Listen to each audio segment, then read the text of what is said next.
feeling like you never.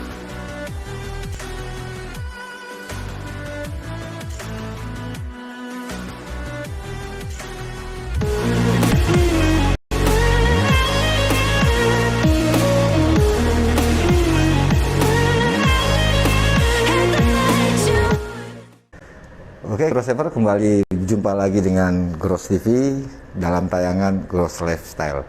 Kali ini Gross TV sedang berada di kawasan Jakarta Barat, tepatnya di sebuah kantor notaris Mbak Emil Retno. Tapi biasanya dia dipanggil Mbak Emil. Yuk kita sapa dia sekarang. Assalamualaikum Mbak Emil. Oh, waalaikumsalam. Oke, apa kabar Mbak Emil? Apa kabar? Baik, baik. Alhamdulillah, puji Tuhan, sehat semua. Iya, Ya. maaf ganggu nih Mbak Gak Emil apa-apa. nih. Lagi ngeliat apa nih Mbak Emil? Ini lagi lihat-lihat kebaya ini lagi. Oh, Iya. Oke pemirsa, kebetulan memang Gross TV sudah janji dengan Mbak Emil ya. Iya, Kita ingin membahas seputar kebaya. kebaya. Iya. Gitu. Silakan Oke. duduk, silakan duduk. Silakan. Maaf Mbak Emil ya. Iya. Silakan. Udah lama Mbak Emil nunggu nih. Enggak sih. Oh ya, sebelum kita lanjut, Gross TV izin karena kita sudah jaga jarak Mbak Emil ya, Iya. ada 1,5 meter. Boleh dong kita buka, Oke. Masker boleh ya? Mohon izin buka masker. bukan tidak mengemati protokol, kita sudah jaga jarak. Ikutin Prokesnya sudah siap. Iya, silakan. Aduh, Mbak Emil, Ya. aku tertarik ngeliat baju-bajunya nih, macam-macam kebaya. Saya nggak ngerti nih dari daerah mana aja nih. Tapi koreksi ya, Iya, dikoreksi. koleksi kita. Saya koleksi sendiri ah. sih sebenarnya. Nah, aku minta dikoreksi kalau salah. Informasinya lebih dari 100. Mendekati. Ternyata nggak salah. Mendekati. Koleksi, nanti kita kupas satu-satu. Iya, mendekati. Mengenai- Coba kita nggak mungkin pasang sini semua Ya, ya. iyalah, penuh. Secukupnya dulu. Ya, Mbak Emil, kalau bicara kebaya, kalau menurut kacamata Mbak Emil, kebaya itu sejak kapan sih masuk di Indonesia? Kalau nggak salah dulu, kalau ngeliat buku-buku sejarah ya, itu pakai kain digubet-gubet udah.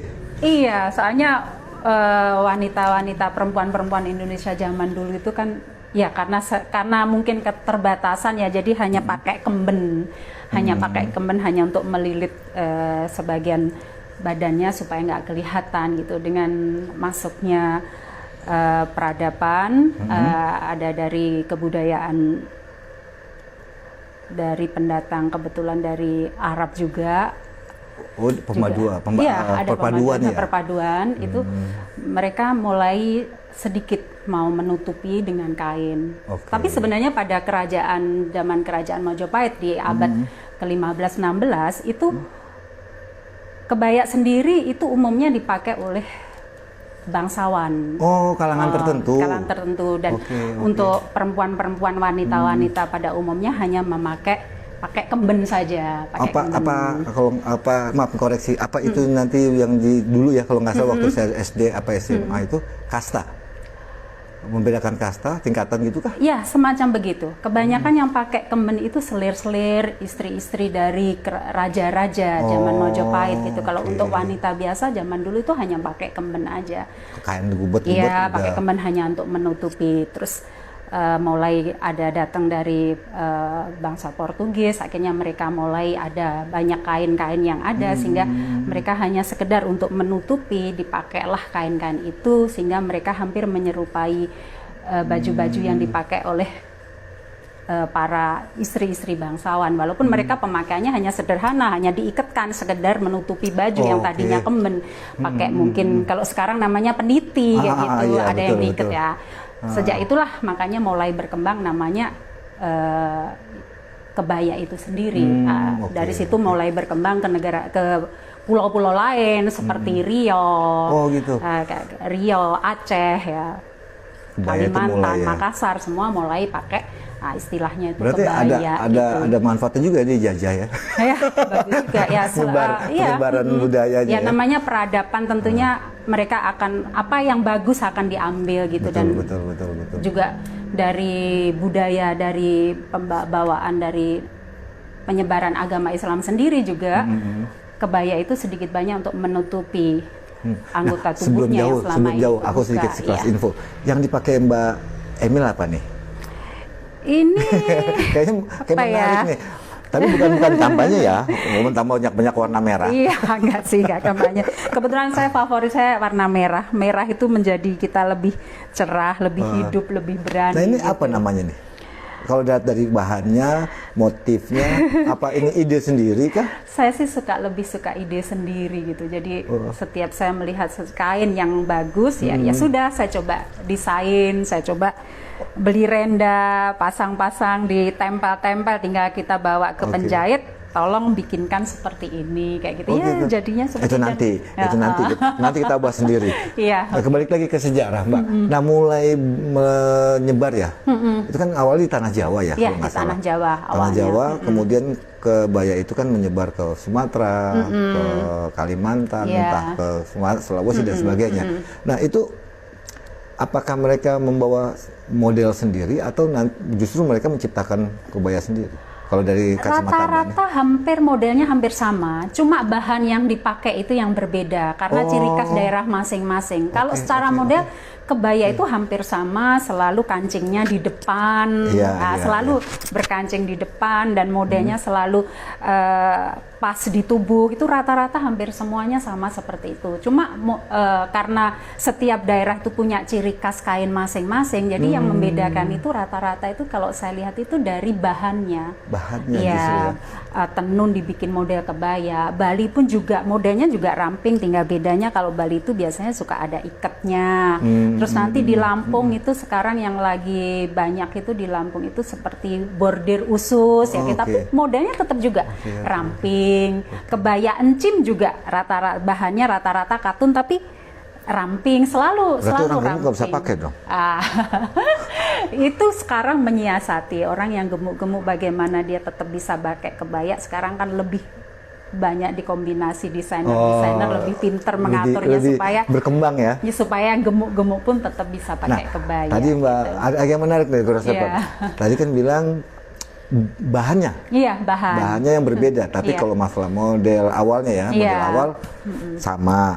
Nah, sedikit dong Mbak informasiin dong bahannya apa aja yang Mbak ketahui dari macam-macam daerah nih, nama-nama bahannya. Kalau Lampung itu sekarang itu bordir usus. Bordir usus. Ya, bordir usus. Nanti kasih itu ya, bahannya. Iya. Terus ada yang dari katun, ada yang dari tenun. Itu gitu.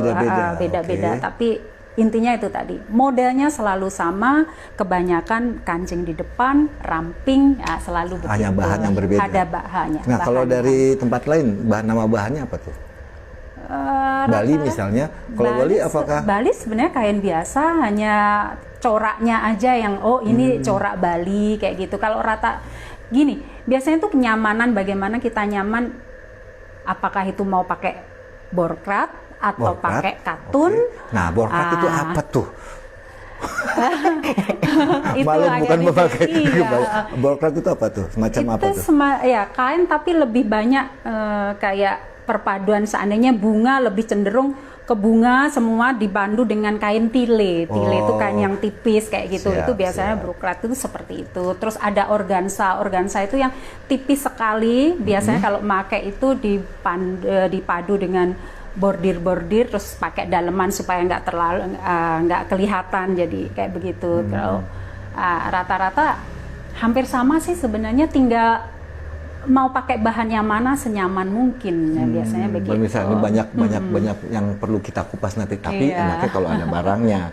Jadi kita tahu namanya borlak ini, namanya apa tadi, iket apa tuh gitu. Nanti kita akan kupas sendiri. Nah, Mbak mulai menyukai kebaya, sedikit dong bocorannya. Sejak kapan sih?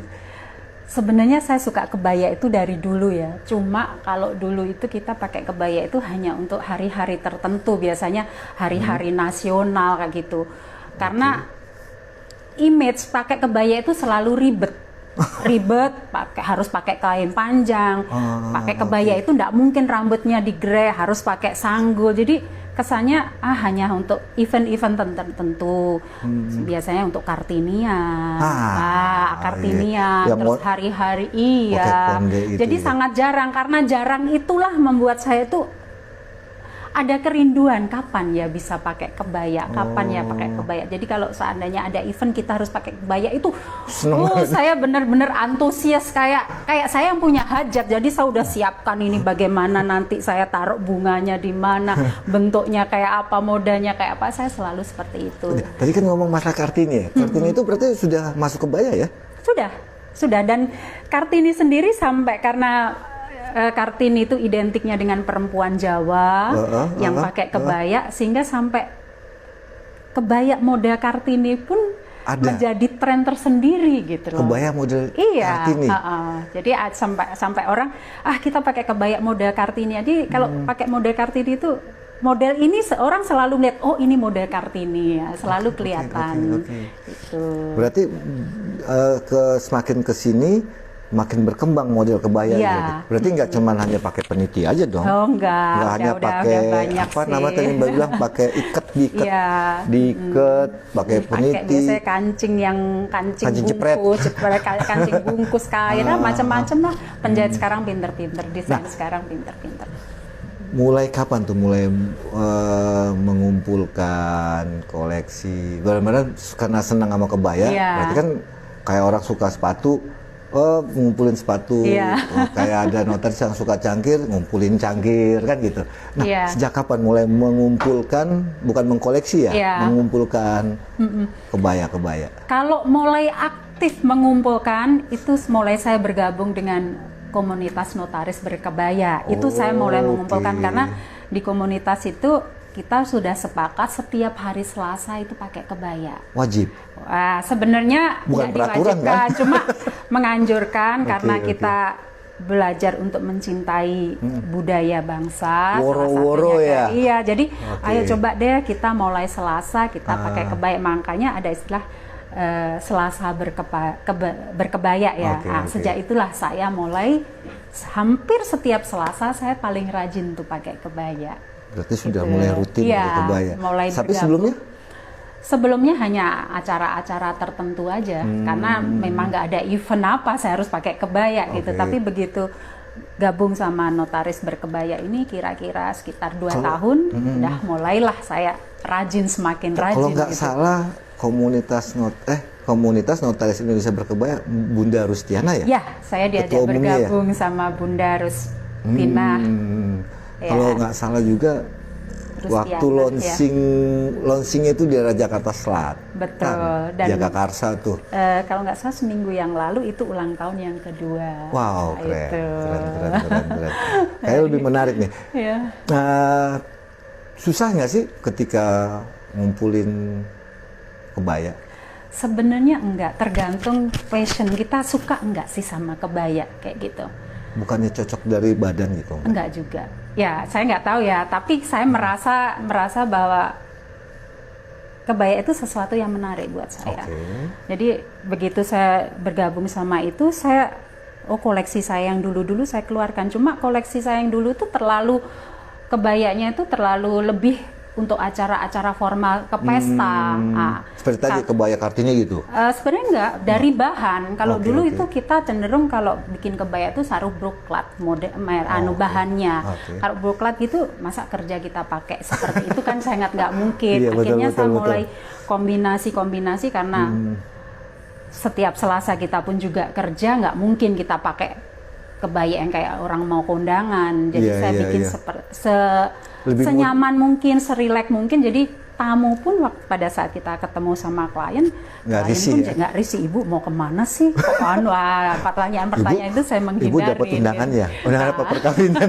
Ya, pertanyaan itu sering sekali. Kalau setiap Selasa suka, ibu rapi banget sih, ibu mau kemana? Oh enggak, saya akhirnya jelaskan saya ikut komunitas notaris berkebaya Indonesia. Jadi setiap Selasa saya pakai kebaya, saya selalu kayak gitu. Jadi bahannya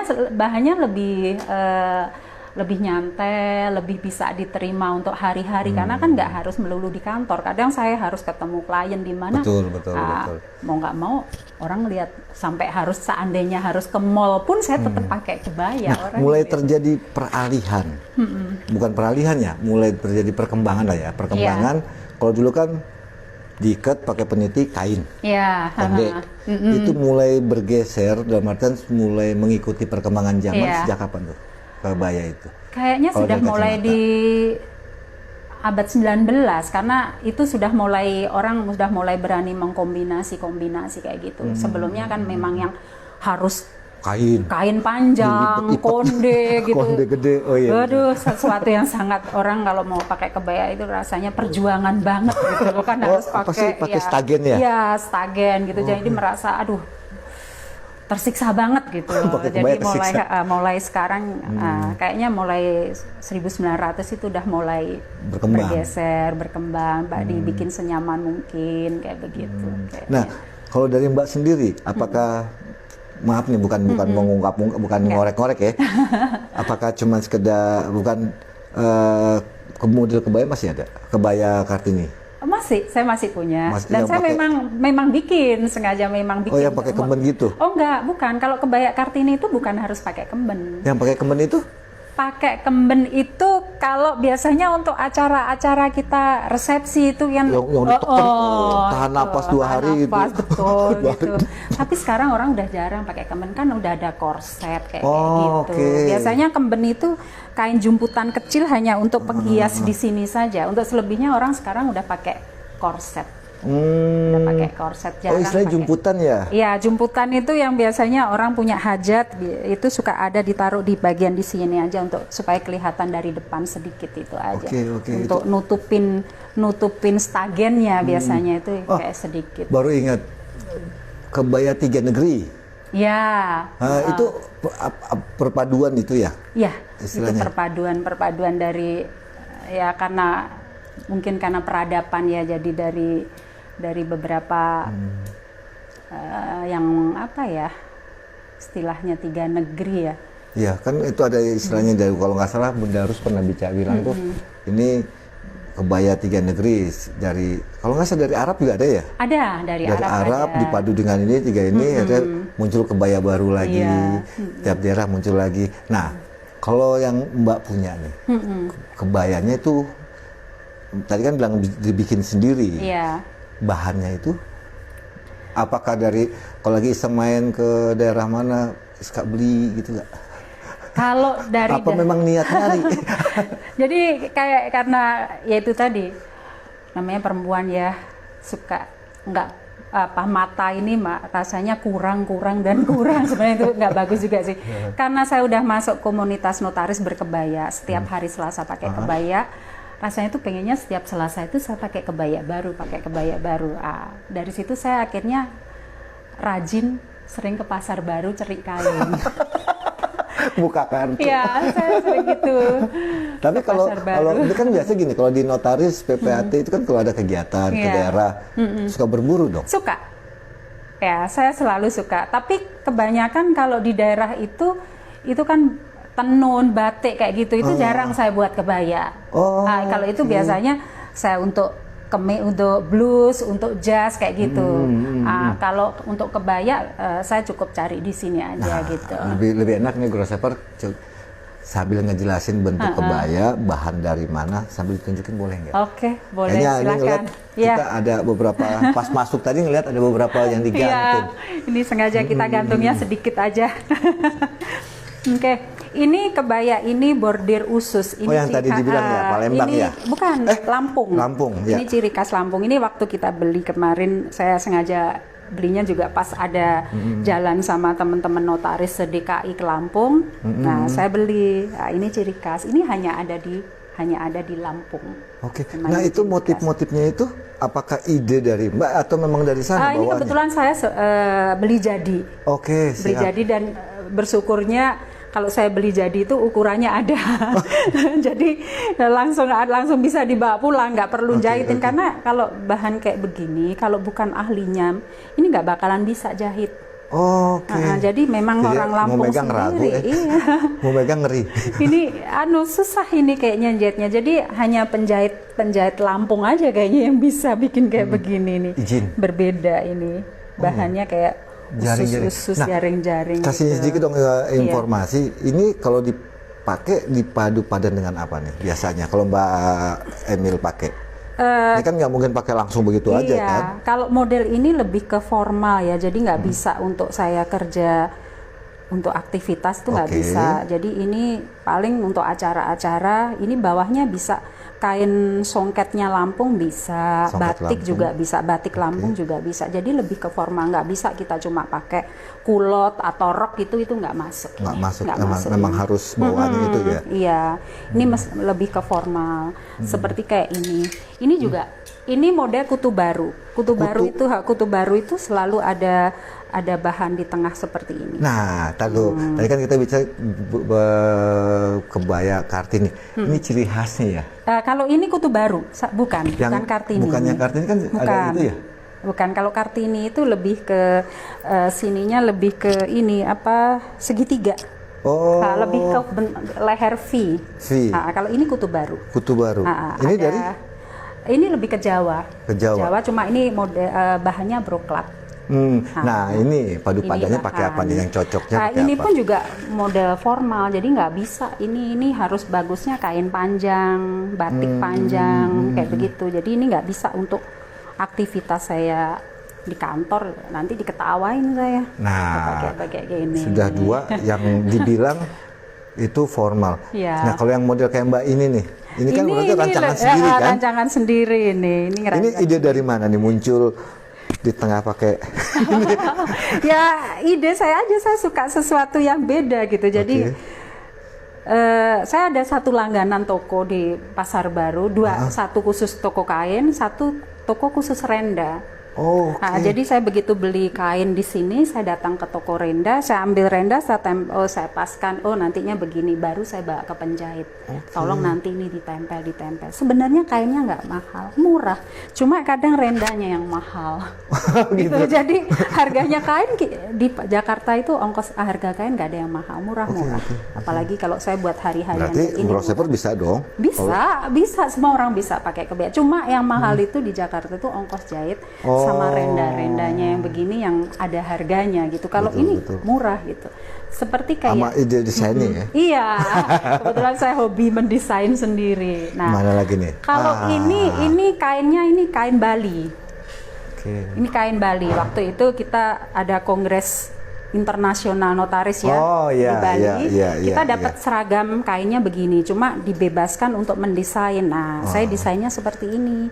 Ini bukan model kebaya Bali, tapi kainnya kain Bali. Bukan kebaya Bali. Bukan, cuma kainnya kain Model Bali. silang-silang ini apa? Ya, Maksudnya apa? Ya ide aja supaya nggak sepi gitu loh, supaya lebih variasi ya. Penjahit saya paham apa yang saya mau gitu, jadi dia pasang benang-benang di istilahnya di sew sendiri gitu. Saat ini udah nggak malu dong, harusnya pakai kebaya anak-anak mudi sekarang. Kenapa harus malu? Justru kita bangga bisa pakai Tapi kebaya. kan anak-anak wanita sekarang yang muda-muda kan kaos, lepis, itu gimana tanggapannya? Ya sebenarnya sih sah-sah aja, cuma bagaimana kita bisa menempatkan ya, pakai celana, Levi's, kaos gitu aja ya, karena memang mereka merasa lebih nyaman. Tapi nanti mungkin di tahap usia berapa nanti mereka akan berpikiran lain, jadi di mana dia bisa menempatkan diri, di mana dia bisa bergaul, bisa diterima dimanapun ya.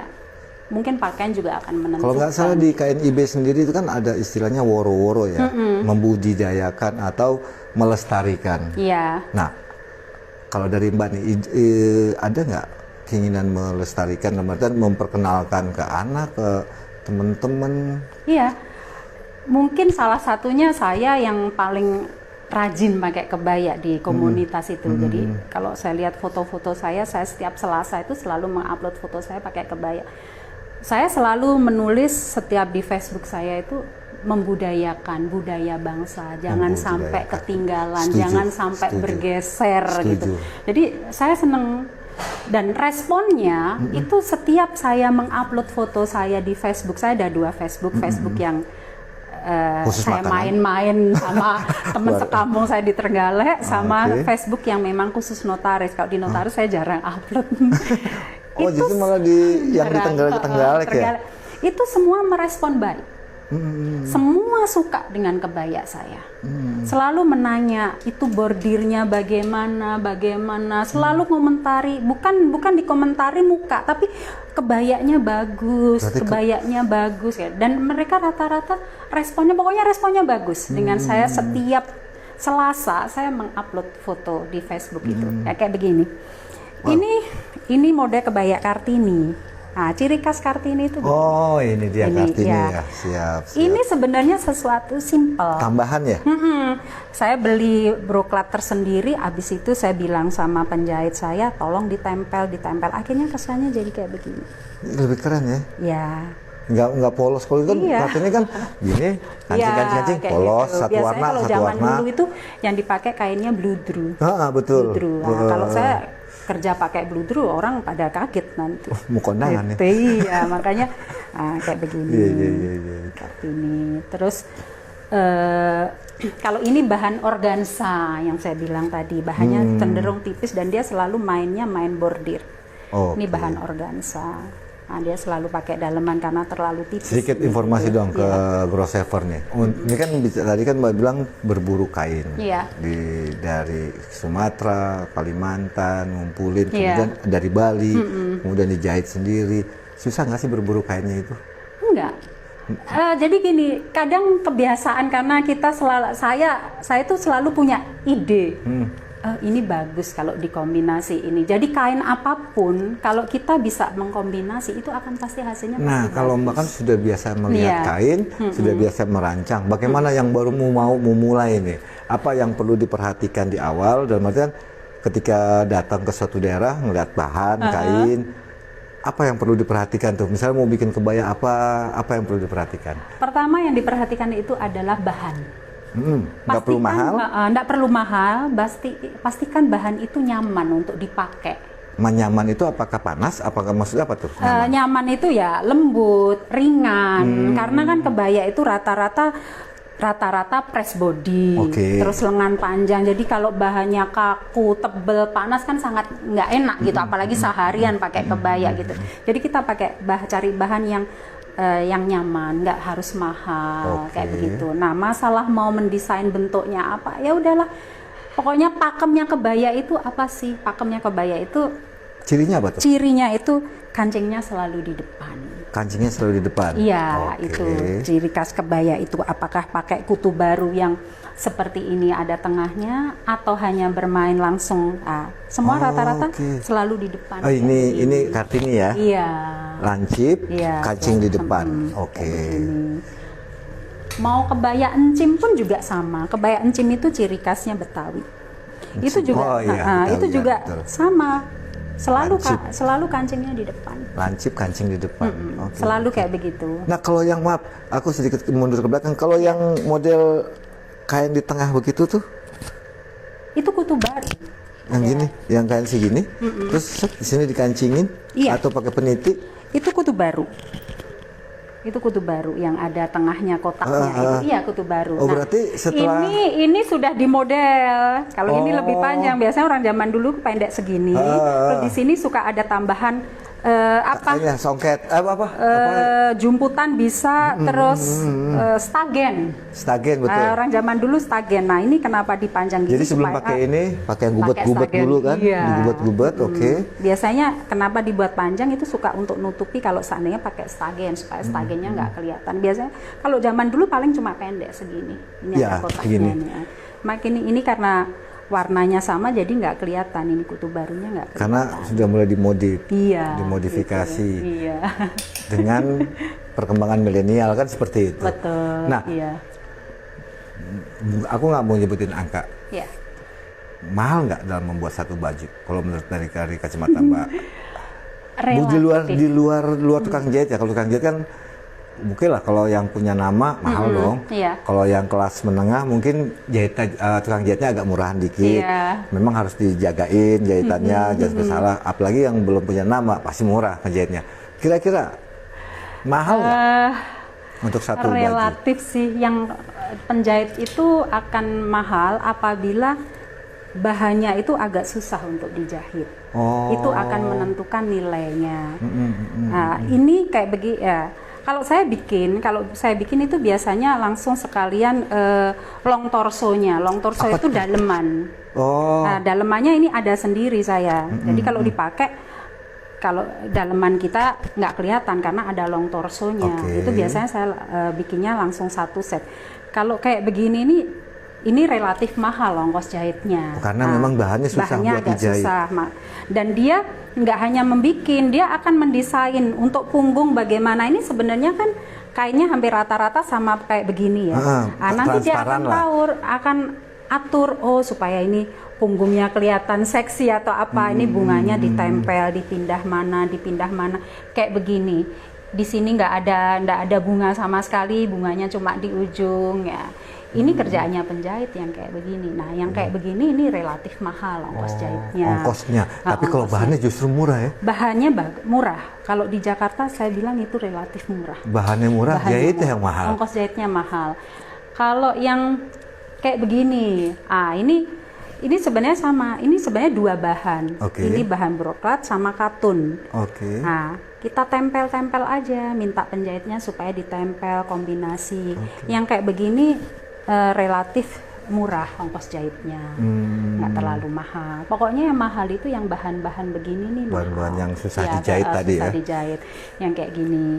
Paling ya saya sedikit membuat penjahit saya repot. Nah, makanya saya harus minta ditempel ini, ditempel begini gini. Tapi kan dalam artian terjangkau Iya, gitu kan. masih terjangkau. Murah. Kecuali yang tadi itu kan, tukang jahitnya tidak boleh sembarangan, memang harus ahli. Kalau maaf koreksi kalau salah. Karena ngeliat bahannya aja itu kan salah jahit robek. Iya, betul. Kalau nggak ahli-ahli, motong sedikit. Apalagi yang pakai payet-payet. Wah, itu. Makanya itu yang bikin mahal kan ya. Berarti Grossever kalau mau mulai berkebaya, beli bahan aja, jahit sendiri, ide sendiri, search di Google kalau misalnya pusing. Di Google banyak contoh model itu Gitu. bagus-bagus kok itu. Namanya apa aja nih? Dari ujung sini dong. Ini apa nih namanya nih? Kalau ini ini karena sih rancangan sebenarnya sendiri. ini sih saya lebih sebenarnya ini nyalayan. Ini nyalai pakem. Nyalain pakem. Nah, ini nyalai pakem karena pakemnya kebaya itu nggak seperti ini. Oh iya, ini kan nggak ada kancing. Iya kan, nggak ada kancing. Cuma ya karena dimasuk-masukin aja deh supaya hari Selasa nggak terlalu bosan pakai kebaya terus. Nah, saya jahit kayak begini. Nah, ini bahannya dari mana nih? Saya beli ini sebenarnya sifon ini murah banget. Bahan kayak begini paling 1 meter itu cuma 60-70 ribu. Murah ya? Iya, cuma saya pandu lagi pakai bagaimana dari mana saya dapat belajar ngedesain ini dari mana, Mbak? Belajar kok udah ide kasih motif begini, kasih rendra begini. Karena saya punya toko langganan renda di Pasar Baru. Jadi saya tuh bisa berjam-jam di situ. Saya lihat semuanya, saya coba saya tempel ini, saya tempel sampai itu yang pedagangnya tuh udah hafal sama saya. Udah kalau Mbak ini datang, dia pasti lama gitu. Tapi hasilnya puas begitu. Jadi minggu depan atau 2 minggu lagi saya kesana, Bu, ini loh Bu, kemarin saya jadinya, ih bagus ya. Pemilik tokonya aja seneng begitu saya tunjukkan gitu loh. Penjahitnya juga seneng, sampai penjahit saya itu seluruh kebaya saya itu dipakai iklan untuk keren. Untuk promosi apa? dia. Iya, promosi dia. Dapat dong berarti. Pokoknya kalau nyari di Google penjahit di Jakarta Pusat, Alfi, udah langsung kelihatan. Itu semua foto saya yang masuk di situ. Berarti dapat dong. Semua kebaya saya di sana. Iya. Nah, kalau yang ini apa namanya nih, Mbak? Yang merah ini? Kalau ini saya beli jadi. Oh, oke. Ini Kartini ya? Iya, ini semacam Kartini juga sih. Ini kalau ini saya beli jadi nih. Gitu.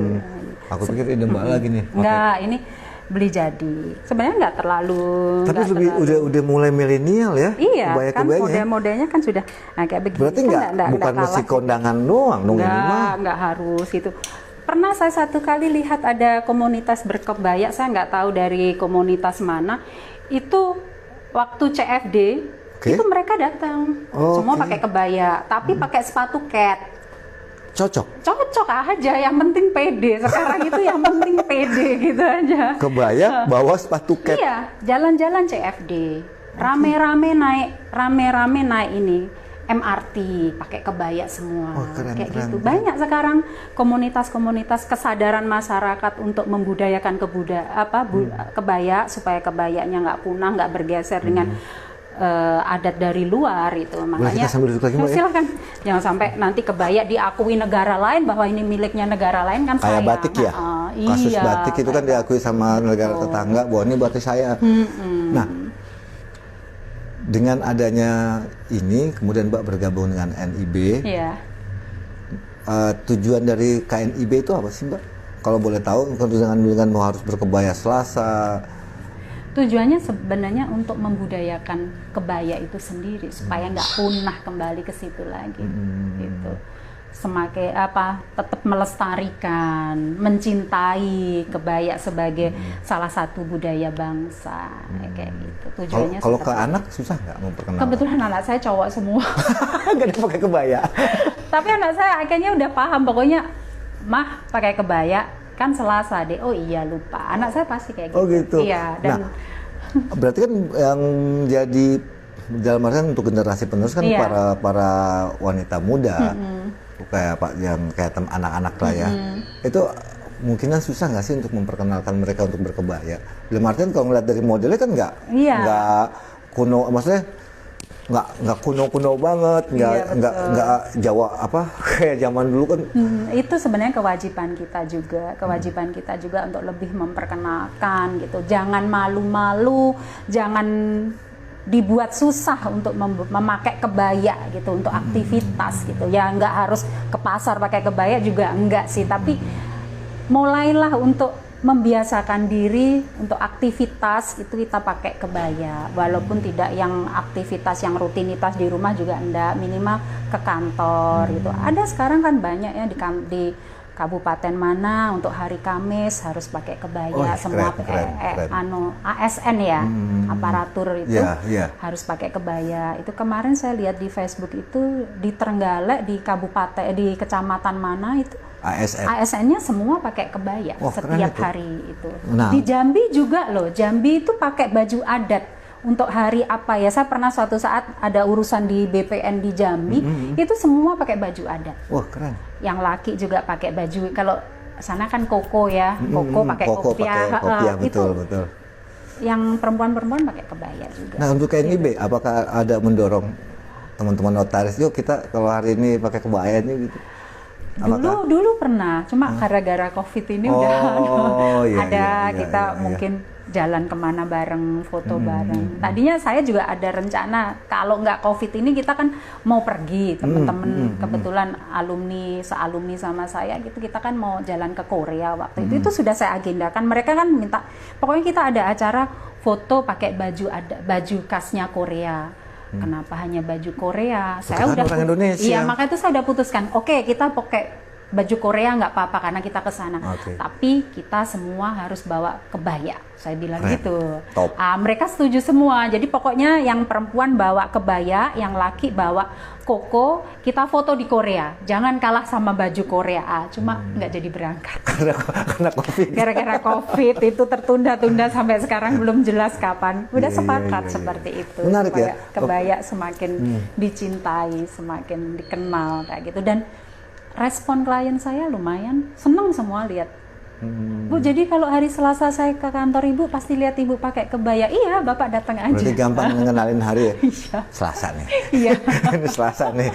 Setiap Selasa saya pakai kebaya. Kalau gitu. apa bedanya dengan batik? Ini kan kayaknya kan tenun batik ya? Batik ini hanya untuk kombinasi roknya, bawahannya, kayak gitu aja. Ini batik ini beli jadi ya? Beli jadi. Kalau ini batik cetak kayak gini. Batik cetak. Iya.